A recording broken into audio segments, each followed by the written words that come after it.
Ruthann Aron, born Ruthann Greenswag, was once a rising star in Maryland politics, a real estate developer, member of the county planning board, and a Republican Senate hopeful.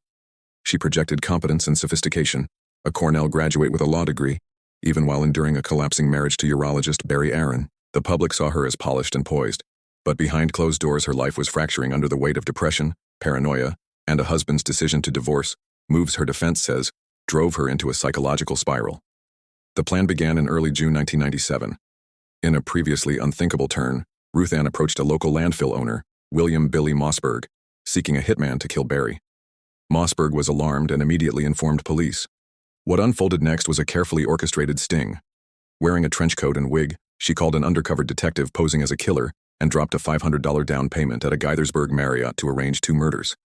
Barry and Arthur Kahn, a lawyer she blamed for undermining her political ambitions. Surveillance tapes captured Ruthann spelling out names K-A-H-N and B-A-R-R-Y Aron, and discussing the murders being made to look like accidents or suicides. When police moved in after she made the payment, she was arrested immediately. Investigators found in her home a stockpile of firearms, silencer blueprints, extracted prescription powders, hitman manuals from Paladin Press, and a hit list that included Kahn, Barry, and a former defamation judge. Ruthann's first trial ended in a hung jury. One juror believed mental illness had clouded her judgment. In the second trial, facing overwhelming evidence, she entered a no-contest plea to 2 counts of solicitation to commit murder. In November 1998, she received a 3-year jail sentence, 18 months for each count served consecutively, followed by 5 years probation. Poisoning charges were dropped. Her lawyers cited borderline personality disorder, bipolar illness, and drug interactions as factors, but prosecutors emphasized her chilling clarity and planning. After 2 years behind bars and probation, Ruthann rebuilt a low-profile life under the alias Ruthann Green, moving to New York and Florida. She never returned to politics. The charges were eventually expunged in 2001, aside from her solicitation convictions. Despite a tangled relationship with mental health and accountability, she remained a figure of fascination, even writing a self-published rebuttal and hiring publicists to pitch her redemption. Barry Aron divorced her during her imprisonment and remarried.